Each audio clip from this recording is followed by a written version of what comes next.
Bom, gente, então, boa noite para todo mundo. Para quem não me conhece, meu nome é Silvana. Já há muitos anos eu frequento aqui o Maria Lobato e eu sempre digo que é uma oportunidade de estudo para a gente, né, para quem está aqui falando, porque a casa nos dá um tema e a gente tem que estudar e pensar sobre esse tema e é sempre uma oportunidade de aprendizado para a gente. Impressão minha, eu tô vendo umas carinhas novas por aqui. Tem alguém que tá vindo na casa recentemente ou pela primeira vez? Tem umas carinhas novas aqui, Sejam bem-vindos. Se vocês tiverem alguma dúvida, quando eu estiver falando, pode levantar a mão, tá? Então, o nosso tema hoje é um capítulo desse livro, que é o Evangelho segundo o Espiritismo. Alguém não ouviu falar desse livro? Todo mundo já ouviu falar, né, desse livro?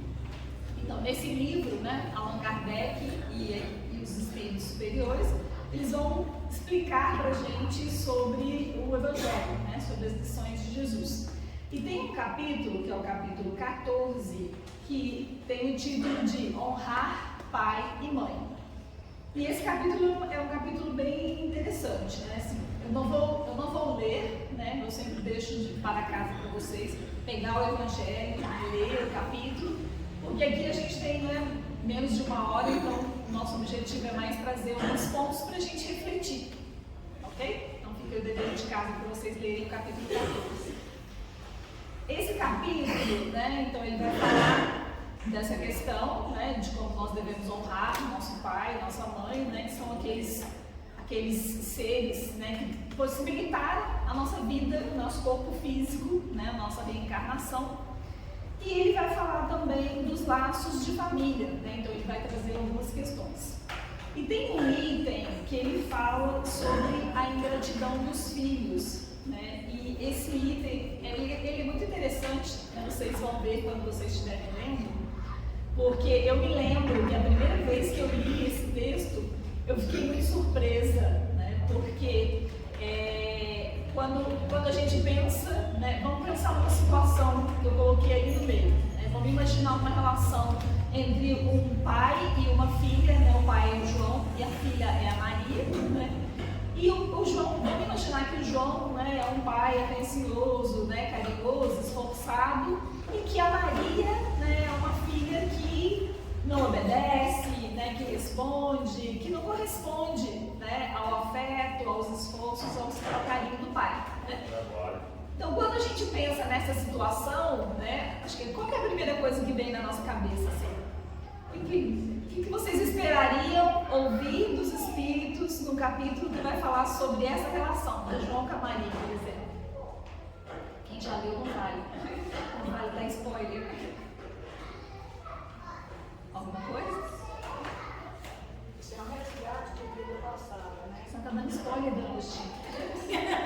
Dona Agostinha já leu 1000 vezes o capítulo, gente. Não, então, quando a primeira vez que eu fui ler esse capítulo, a primeira coisa que me veio à mente, à cabeça, é que os espíritos iam meio que dar um puxão de orelha na Maria, que é a filha da semi-ingrata. Não é isso? Não é isso que a gente pensa? E aí a gente se surpreende com o capítulo, porque como a Dona Agostinho falou, ele vai trazer outras questões para a gente pensar nessa ingratidão, E aí eu vou trazer alguns pontos então aqui para a gente refletir.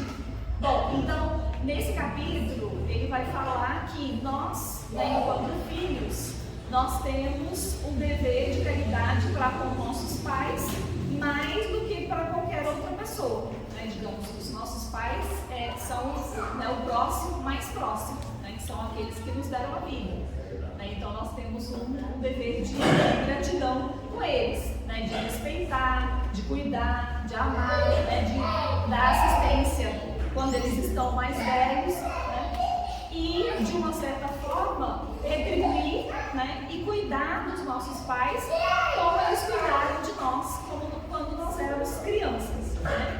E aí, quando a gente lê essa colocação dos espíritos, a gente também pensa, mas e quando os pais não cuidaram da gente?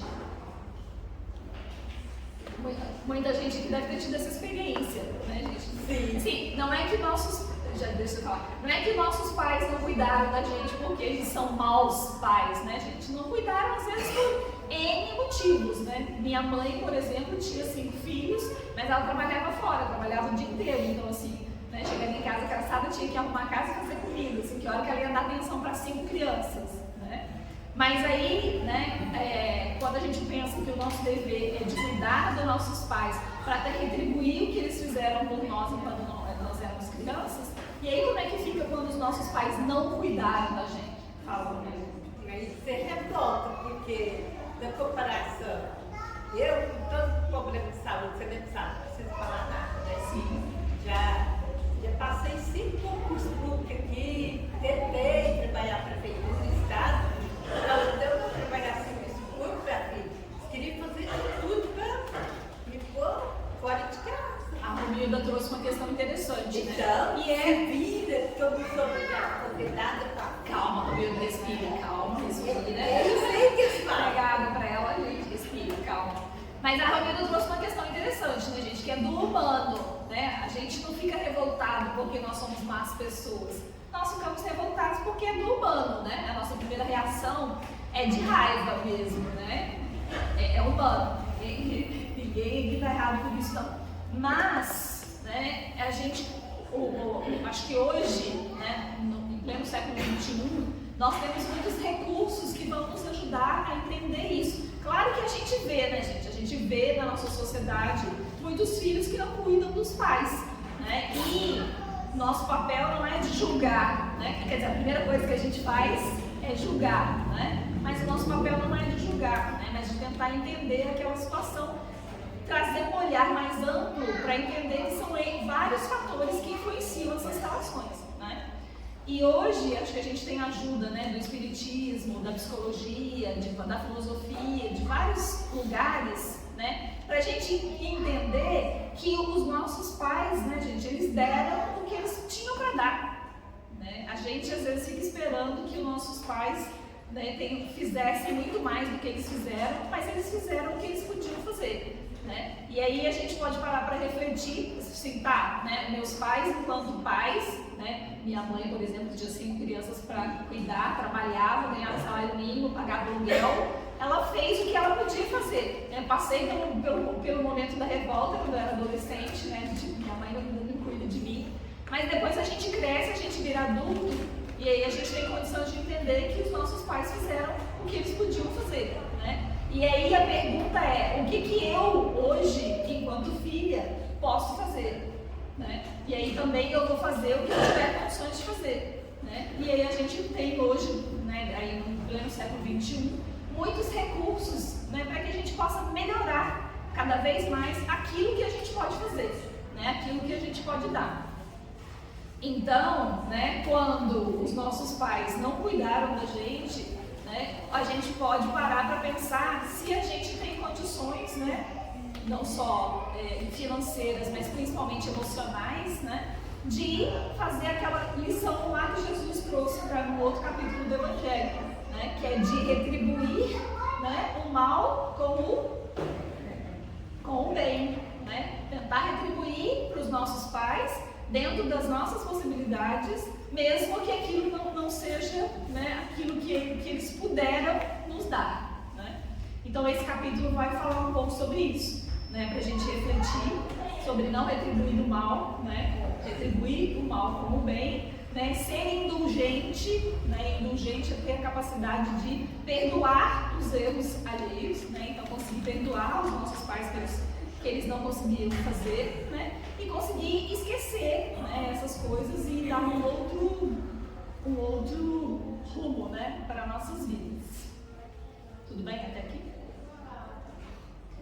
Então vamos voltar lá na situação, né, do João, né, e da Maria.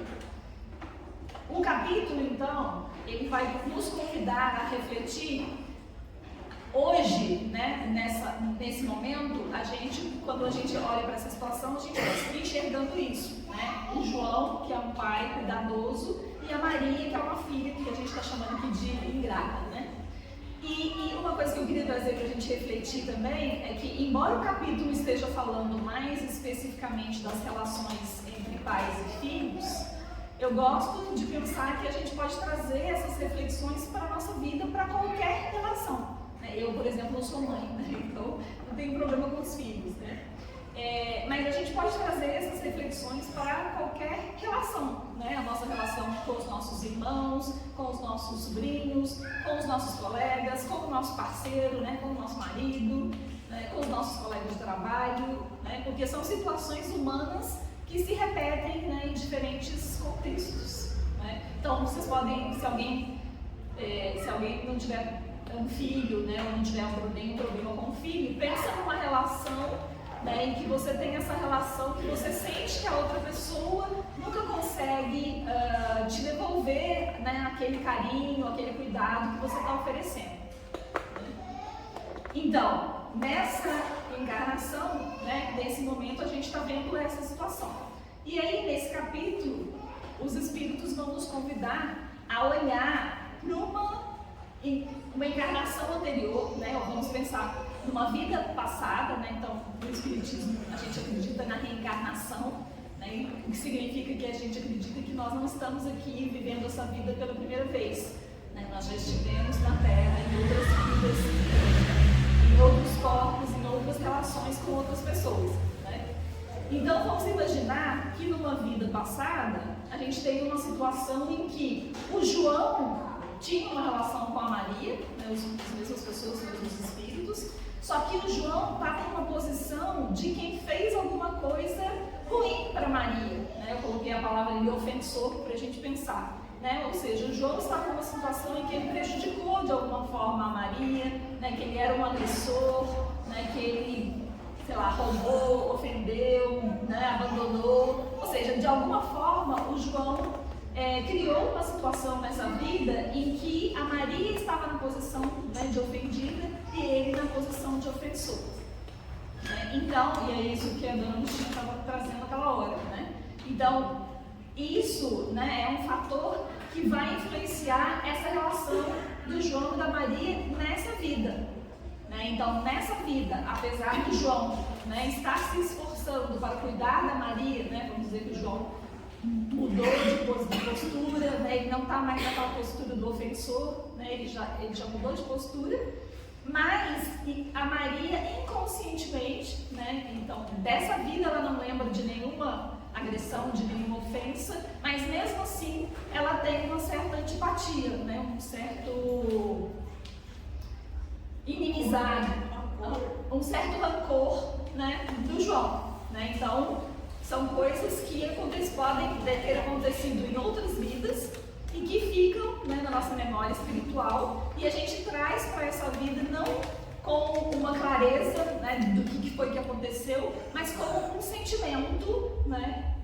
E aí a gente, né, essa explicação faz a gente entender às vezes por que a gente tem uma antipatia instantânea às vezes de uma pessoa, né? Ou tem uma pessoa que, por mais que você tente, as coisas não fluem, né? Bom, claro que não é só questões de vidas passadas, né? Mas também podem ser questões de vidas passadas, né? Silvana, voltando um pouquinho em cima anterior, questão às vezes do pai às vezes não fazendo nada para o filho. Antigamente, o povo, eles eram muito ignorantes, sabe? Que assim, eu lembro assim, minha mãe não era uma mulher ignorante, porque minha mãe era espírita. Mas assim, o tempo da minha mãe, que ela foi criada, o jeito que meu avô batia nos filhos, rasgava a roupa no corpo dos filhos, de tanta violência que tinha. Eles pareciam animal, sabe? Então, às vezes, a questão às vezes do pai, às vezes não dá o carinho, igual certa gente às vezes fica falando, né? Que não teve o carinho, às vezes a pessoa não tem nada para dar, porque não tem aquilo dentro dele. Ele ainda não tem o conhecimento que hoje, graças a Deus, nós já temos, que veio essa bênção dessa religião trazer para nós esses ensinamentos. Então, a pessoa não tinha esse conhecimento. Então, o pai, a mãe, às vezes o filho, eles não tinham nada para dar um para o outro, porque não tinha conhecimento de nada, não tinha sentimento, né? Não sei se vocês escutaram atrás, mas só resumindo o que ela disse, né? Ela está lembrando que os nossos pais, né, nas gerações anteriores, a questão da violência física era mais marcada, né, era mais forte do que hoje. Né? Então, não era uma questão dos nossos pais, era até uma questão cultural. Né? Vocês lembram que nas escolas tinha palmatória? Né? Então, o menino fazia alguma coisa errada, o professor batia com a palmatória, colocava de castigo, de joelho no ninho. Né? Então, não era uma questão exatamente dos nossos pais, mas era uma questão social, né? Uma questão cultural, que se acreditava que, né, a punição, né, a agressão física corrigia a criança. Felizmente, né, nesse sentido que a dona Agostinha está falando, que nós, né, enquanto humanidade até, éramos muito ignorantes, né, então hoje a gente já tem, né, pelo menos uma teoria, né, uma pedagogia, né, uma educação que já não acredita, né, que a violência, que o castigo vai educar a criança. Né? Então nós temos buscado outros caminhos, né, embora, né, a gente também não quer dizer que hoje não exista violência, né, gente, infelizmente existe. E também a gente tem que considerar que hoje, muitas vezes, a gente usa de uma violência mais sutil, né, que é uma violência psicológica. Né? A gente vai até falar disso aqui. Quando a gente fala de violência psicológica, fica parecendo que o ofensor, né, ele tortura o outro conscientemente, mas às vezes não é. Né? Às vezes a gente, ainda na nossa ignorância, nós fazemos movimentos de violência psicológica com o outro, às vezes acreditando, né, que isso vai funcionar. E isso, gente, assim, vou dar um exemplo, né? Por exemplo, às vezes o filho, né, ou qualquer pessoa, em qualquer relação que a gente imaginar, a pessoa faz alguma coisa que nos magoou, que nos ofendeu, e a gente silencia. Né? Esse silêncio, gente, muitas vezes ele funciona como uma violência psicológica. Né? Porque para uma criança, por exemplo, os pais, né, a mãe não falar com ela, isso é muito violento, né? Porque a criança, ela acaba acreditando que ela é má. Né? E às vezes, inconscientemente, a mãe está querendo realmente mandar essa mensagem de punição, tipo, né, vou ficar sem falar com ela, para ela perceber que ela magoou, né? E aí vocês percebem que a gente não faz por maldade, né? A gente faz por ignorância, porque a gente acredita que isso vai ter um efeito educativo, né? Ou às vezes, quer dizer, lá no fundo, um pouco de vingança, às vezes, né? Mas isso, né, vem da nossa ignorância, né? E a gente espera, né, a gente acredita que a gente vai evoluindo e a gente vai entendendo melhor, né? Pra gente ainda é muito difícil utilizar o diálogo, né? A gente utilizar o afeto, né? Sentar com a criança e conversar, né? Ao invés de punir, quando a gente vê, já deu umas palmadas, né? Já deu uma chinelada, né? Ainda mais se você, né, trabalha o dia inteiro, chega em casa de noite cansado, tem um monte de questões, né? Mas a gente vai buscando cada vez mais esse entendimento. Né? Nós vamos voltar nesse ponto, porque quando a gente tem esse tipo de situação, né, gente, é muito comum para nós ainda. Vou colocar uma coisa aqui pra gente, até o Johnny falou um pouquinho disso antes da oração, né? No Espiritismo a gente entende, né, que nós somos espíritos imortais, né? Nós fomos criados em algum momento por Deus e nós estamos numa escala evolutiva. Né? Então, cada vida, cada experiência é um aprendizado. Né? E assim a gente vai crescendo, vai desenvolvendo o nosso potencial. Infelizmente brincamos, né? Para nós, né, aqui a Terra, né, os espíritos consideram a Terra ainda como um planeta de espíritos imperfeitos, né, de espíritos pouco evoluídos, né? Então, quando a gente fala essas coisas, né, que nós somos ainda muito ignorantes, que nós ainda acreditamos que a violência educa, que nós acreditamos que a violência psicológica educa, não é porque nós somos maus, né, no sentido, né, comum da palavra, mas é porque nós somos ignorantes, porque nós somos ainda muito imperfeitos, então nós estamos nesse processo de aprendizado. O que vai nos ajudar, né, pelo menos do meu ponto de vista, né, e a doutrina espírita vai colocar muito isso, o que vai nos ajudar é ter a humildade de reconhecer essa nossa condição de ignorância, de imperfeição e buscar recursos para daquilo que a gente está tendo dificuldade.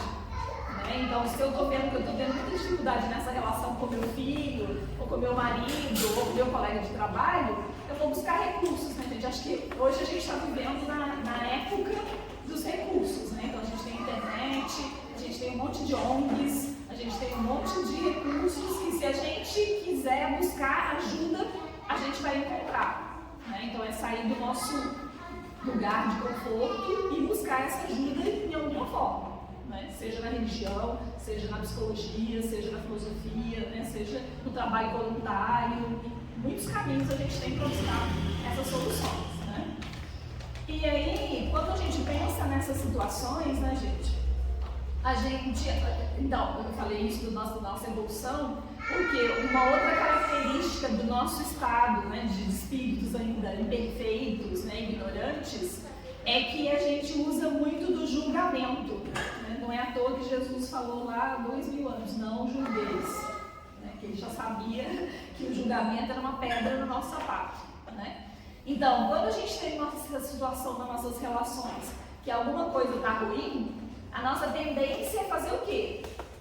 Procurar quem é o culpado. Não é isso que a gente faz? É automático, gente. Não é porque a gente é ruim, não. É automático. É porque a gente acredita, né, que alguém é culpado. Se alguém tem que ser culpado, né? A gente também brinca, né? Alguém tem que ser culpado é você, né? E não eu. A gente acredita que a situação tem um culpado, né? E aí, se a gente descobrir quem que é o culpado, a gente vai lá e pune o culpado e isso resolve com outras coisas. Só que felizmente a gente já está começando a entender que não é assim que as coisas funcionam, né, gente? A gente está numa relação, então a gente precisa entender como é que essa relação funciona. Né? Quando a gente entra nesse modo de julgamento e fica tentando culpar o outro do que aconteceu, só piora. Né? Tem pouca chance de que a coisa vai melhorar. Tem um psicólogo, né, que ele escreveu um livro que se chama Comunicação Não Violenta, que é um livro muito interessante, recomendo que vocês leiam, que vocês procurem material sobre isso, né? E ele fala o seguinte, ele fala várias coisas interessantes, né? Por exemplo, quando a gente vai conversar com uma pessoa numa relação que está difícil, né? A gente geralmente usa uma linguagem que é assim, né? Imagina a mãe falando com o filho, né? Todo mundo já deve ter ouvido isso, né? A gente fala assim, você... Como é seu nome? Cláudia. Cláudia, vou pegar a Cláudia hoje, eu sempre pego alguém de Cristo. Então eu falo pra Cláudia assim, né? Eu tô tendo um problema de relação com a Cláudia. Daí eu falo assim pra Cláudia, você é difícil, né? Você é teimosa, você é rebelde, você é preguiçosa, você... não é assim que a gente fala? Só que quando a gente faz isso, né? A gente consegue aproximar ou afastar a Cláudia na relação? Afastar. Quando eu disse isso pela primeira vez, eu fiquei muito chocada, porque eu falei assim, gente, é tão óbvio, por que a gente não percebe isso? É tão óbvio que quando a gente usa de julgamento na nossa relação, a gente afasta o outro. Porque assim, se for com você e alguém falar com você que você é rebelde, preguiçoso, perigoso, você vai gostar? Não, né, gente? Por isso que Jesus falou, faça ao outro aquilo que você gostaria que o outro fizesse com você. Porque quando as pessoas fazem com a gente entende que não é bom. Né? Mas quando a gente faz com o outro, às vezes não fica tão claro pra gente que não é bom. Né? Mas, a longo prazo, a gente começa a perceber que é muito ruim, porque a relação vai acabar. Né? E hoje a gente está vivendo uma era muito interessante, né? Porque a gente tem todos os recursos tecnológicos na mão para a gente se relacionar com as pessoas e a gente tem os maiores índices de depressão, de suicídio, de solidão. Alguma coisa está errada, né? Alguma coisa está muito errada, como diz o ditado hoje, né? Algo de errado não está certo. Né? Então, alguma coisa muito errada. Né? Porque não adianta a gente ter tecnologia e a gente não conseguir se relacionar com as pessoas. Né? Então, olha só, a gente consegue falar, se eu consigo virar para Cláudia, isso. Eu consigo virar para a Cláudia, né, e falar assim, ó, aquela situação que aconteceu, que eu fiquei chateada com você, eu estava muito cansada, eu estou muito cansada, né, eu estou muito sobrecarregada no meu emprego, eu estou precisando de ajuda, né, eu preciso que você me ajude, eu estou me sentindo frágil, Né? Eu estou precisando que você me dê atenção. A gente consegue falar isso? De jeito nenhum, né? E não é interessante, gente, porque não é muito simples. No momento desse choque, ela pode até pedir ajuda, mas depois, mais pra frente, ela comete o mesmo erro. Não, eu peço ajuda para outra pessoa, não para a pessoa com quem eu estou tendo um problema. Porque se eu estou tendo problema com a Cláudia, né, sei lá, no momento que a Cláudia fez alguma coisa que me ofendeu ou que me irritou, às vezes o problema nunca é só a Cláudia, gente. É isso que a gente precisa entender numa relação. Uma relação é 50% eu, 50% a Cláudia. Então eu tenho que cuidar dos meus 50% e a Cláudia tem que cuidar dos 50% dela. Isso é fácil da gente perceber que, por exemplo, tem dia que você tá bem, não é? Você tá de boa, você tá descansado, comeu bem, passeou no final de semana, você tá jóia. Aí chega uma pessoa e te ofende. Aquilo não te atinge. Você tá bem, né? Em compensação, em outro dia que você já está cansado, já está chateado, já brigou com seu chefe, já está esgotado, comeu alguma coisa, passou mal, ou está com fome, e aí vem uma pessoa e te fala isso, aí você já explode, não é? Então, é porque a relação não é a Cláudia que me irrita, não é a Cláudia que fez alguma coisa. Eu também estou nessa relação. Então, alguma coisa aconteceu entre nós. E às vezes está na gente e a gente acha que está no outro. Está nos dois, está na relação, não está só Às em vezes o mim. nervoso que está na gente, aquilo que a gente está sentindo, às vezes você olha para o outro assim, você fala assim, mas ele está fazendo isso, o outro não está fazendo. Às vezes a gente é que está cheio daquele ali e olha para o outro e acha que está no outro. E está na gente. Mas então, a nossa tendência é procurar o extremo, né? Ou o problema sou eu, ou o problema é a Cláudia. Mas não é, gente. A gente ainda não aprendeu, eu estou falando isso da minha experiência, né? A gente ainda não aprendeu a pensar que é uma relação. Né? E é os dois, porque não tem aquela coisa assim de que tem uma pessoa que desperta o pior de mim. Né? Então tem uma pessoa que, quando eu estou me relacionando com ela, tudo dá errado, porque aquela pessoa desperta o pior de mim. Assim como tem aquela pessoa que desperta o melhor de mim. Né? Então, a Silvana é uma pessoa horrorosa ou a Silvana é uma pessoa boa? Nenhum dos dois. Né? A Silvana é a relação. Na relação com a Cláudia, né, dependendo de como a Cláudia estiver interagindo comigo, eu vou mostrar meu lado bom ou vou mostrar meu lado ruim. A gente quer as duas coisas, né? É mais fácil a gente ver o erro no outro do que na gente. A nossa tendência é enxergar o outro, né? O outro é o culpado, né? O inferno são os outros, tem um livro chamado assim, né? Então, nessas situações, né, a gente precisa aprender, né, a deixar de procurar o culpado, né, seja o nosso filho, nosso marido, né, o namorado, o chefe, né, parar de procurar quem que é o culpado pela situação e tentar olhar para a relação. O que está acontecendo nessa relação?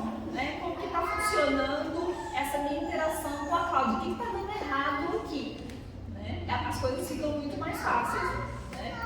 E aí, gente, é importante a gente pensar nisso, porque assim, não é só o outro. Vamos supor um caso extremo, né, que você está numa relação em que a pessoa realmente está te causando muito mal. Né? Vamos pensar uma situação extrema, né, de uma pessoa que bate, né, ou que tem crise de violência. Então, assim, quando eu falo que eu estou nessa relação, é porque você está ali nessa relação, a gente fala que é uma relação de abuso, você tem que colocar um basta. Né? Não estou dizendo que é fácil, né? Tem N situações, mas você às vezes não vai conseguir mudar a pessoa, você não vai conseguir mudar a pessoa, mas isso não significa que você tem que ficar ali e se submeter àquela situação que está te prejudicando, seja fisicamente ou psicologicamente. Né? Então você vai buscar recursos para colocar um basta. Né? E isso, às vezes, coisas pequenas, né? Coisas pequenas assim do tipo, você tá numa casa e você levanta e não arruma sua cama e não lava o seu copo. Né? Você não faz isso, por quê? Porque tem alguém que vai lá e faz. Né? E às vezes aquela pessoa que faz, ela fica o dia inteiro reclamando que ela está sobrecarregada porque ninguém faz a cama e lava o copo. Mas nessa situação relativamente simples, né? É a pessoa que tem que dar um basta e falar, não, você vai arrumar sua cama, você vai lavar o seu copo, eu não vou fazer, né? Então a relação é a partir do momento que eu concordo que o outro não vai lavar o copo dele nem arrumar a cama dele, que eu vou fazer, eu estou me permitindo ficar nesse lugar. E aí é a minha responsabilidade dos 50% da relação, né? Eu não estou dizendo que a pessoa que não faz, né, vamos chamar lá, o preguiçoso que não quer lavar o copo e não arrumar a cama, ele não estou dizendo que ele está certo, né? Ele tem as questões dele, mas a partir do momento que eu permito que ele faça isso, eu tenho as minhas questões. Então, por que eu estou fazendo isso? Por que eu tenho a necessidade de ser a salvadora da casa, né? Aí daí eu me coloco naquela postura, eu que faço tudo, eu que sou como é que a gente fala? A salvadora, né, da situação, né? E a gente vê muito isso nas nossas situações, né? Então a gente precisa pensar na relação. E aí, olha só, né? Os espíritos colocam, se a gente olhar para a vida atual, a gente tem essa relação da Maria com Jó. Se a gente olhar para a vida passada, a gente tem aquela situação que é diversa, né? Um que estava ofendendo, o outro que estava ofendido. E aí, se a gente trouxer para o presente, para o aqui e agora, como é que a gente resolve isso? Eu vivo um relacionamento assim com a funcionária da portaria. O que você vai questionar com ela? Ela te dá cacetada. Tudo. Eu já ando passando na portaria, que nem a cara dela mais eu olho. Eu viro para dar uma olhada na cara dela, porque você toma empatia, você toma até nojo da cara da pessoa. Sim, né? Essas situações acontecem, né? E aí você vai ter, então, essa é uma pessoa com quem você não tem intimidade, né? Então você não tem condições nem de mudar e nem às vezes de saber o que está acontecendo na vida dela. Então você vai ter que decidir como que você se posiciona nessa relação, né? O que você faz com os seus 50%. Você pode simplesmente afastar, né? Ou você pode talvez procurar saber da vida dela, saber quais os problemas que ela tem, isso vai fazer com que você tenha menos antipatia. Para você ter uma ideia, tinha um baldinho com um pano de prato que eu gosto de colocar no sol, né? Um baldinho branco, na janela. Na próxima janela, um monte de flor. A síndica veio e me chamou a atenção por conta desse baldinho, mas as flores estão lá na janela, na próxima janela, e descendo mais embaixo um vasilhinho de água. Quer dizer, ela deve estar com algum controvérsia contra a minha pessoa. Eu reclamo isso com ela. Não, tá tudo normal. Eu mando foto para ela e falo assim, não está. Então, quando a gente quer seguir uma regra para um, você tem que ser para todos, senão você acaba, eu acabo me sentindo que eu estou sendo rejeitada. E aí é interessante, né? Porque eu estou me sentindo rejeitada, né? Mas eu não tenho condições de dialogar nessa situação, eu não tenho condições de entender o que está acontecendo com 50% do outro. E aí isso pode fazer com que eu alimente essa antipatia, né? Porque aí tem uma cisão na relação, né? Isso que eu estou falando, a relação é 50% com 50%. Se eu decido que não, eu não quero, a Cláudia está me fazendo alguma coisa que está muito ruim e eu não quero nem saber, eu vou ficar aqui nos meus 50%. Então a relação não tem como caminhar, né? Porque eu não sei o que está acontecendo lá nos outros 50%. E no meu 50%, geralmente o que a gente faz? A gente alimenta isso, né? Então o problema é ela, né? E aí cada coisinha que acontece, o problema é ela, né? E eu vou alimentando isso, né? E inclusive, a gente está caminhando para encerrar aqui, no capítulo, né, gente, ele vai trazer isso, né? Porque o que acontece no dia de hoje? O que acontece com toda essa ingratidão? Ela vem dessa situação da gente não conseguir perdoar. Né, da gente não conseguir esquecer. Então pensa, a Maria, né, sofreu uma ofensa lá do João numa encarnação passada. Nessa encarnação, ela está com rancor. Né? Então, se a gente for naquela mentalidade de procurar culpados e vítimas, a gente vai dizer que naquela encarnação passada, né, o culpado era o João, que ofendeu, a vítima era a Maria, que sofreu ofensa. Nessa encarnação atual, a culpada era a Maria, que está sendo ingrata, né, e a vítima é o João, que está tentando ser um bom pai e não está conseguindo. E aí, como é que a gente sai disso? Né? A gente não sai, a gente vai ficar sempre procurando vítimas e culpados. Então isso não funciona, né, gente? Então, quando a gente pensa o que é que eu posso fazer nessa situação, né, e aqui a gente está pensando no que o Espiritismo nos traz, a gente vai ter essa lição de que eu preciso aprender a perdoar. Eu preciso aprender a deixar. E aí, gente, uma coisa que é muito interessante é que, assim, quando a gente fala de perdão, né, parece que a gente está falando de grandes ofensas, mas eu queria que a gente pensasse hoje nas pequenas coisas do dia a dia. Né? E eu acho que isso é uma coisa que todo mundo passa. Quem tem muitos anos de casados é mestre para ensinar isso, né? Porque um casamento, né, gente, uma relação, ela só sobrevive se a gente tem a capacidade de perdoar essas pequenas coisinhas que acontecem no dia a dia. Tem uma expressão no Evangelho que ele fala assim, que essas coisinhas do dia a dia são pequenas agulhadas, né? Mas como elas são muitas, são 1000 agulhadas, né, que você tem aí, né? São milhões de agulhadas que a gente leva no dia a dia, na nossa vida, e que se a gente não conseguir perdoar, isso vai se acumulando, né? E ou acaba com a relação, ou acaba com a nossa saúde, né? Ou os dois, né?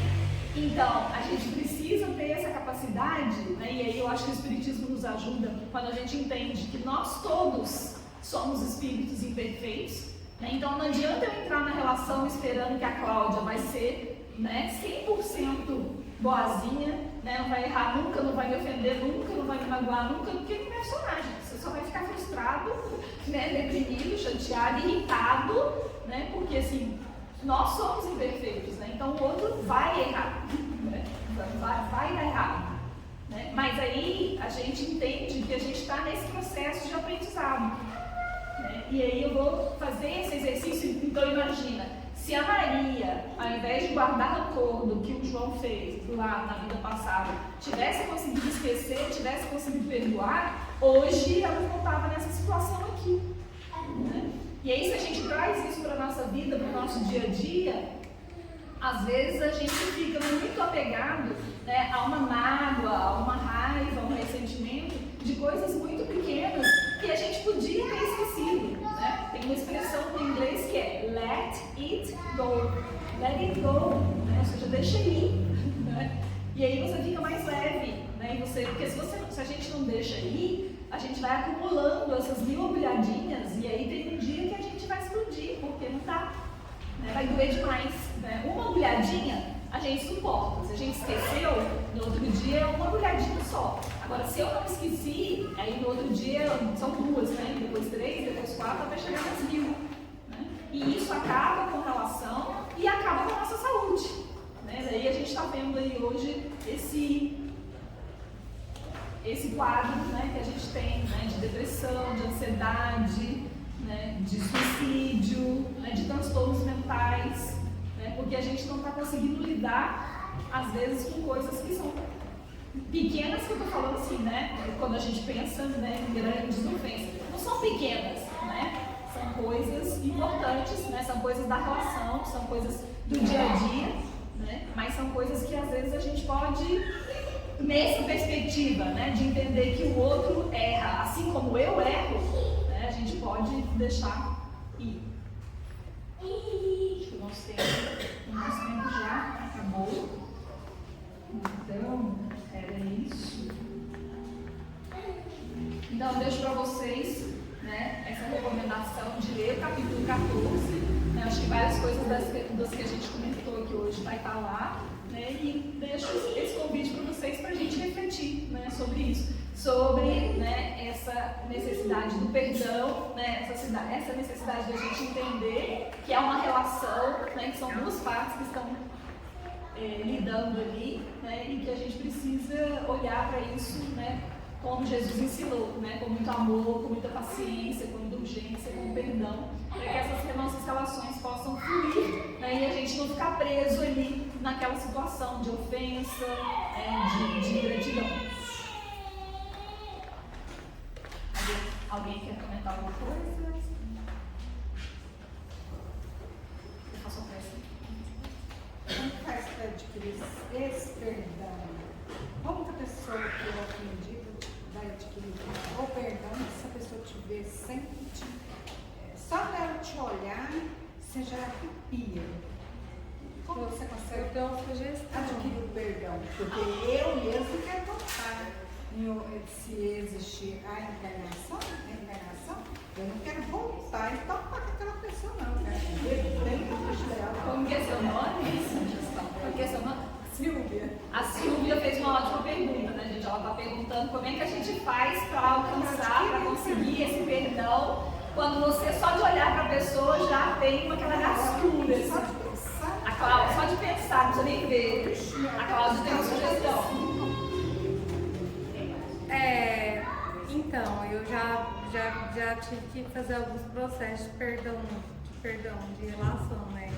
Então, eu escrevo a relação.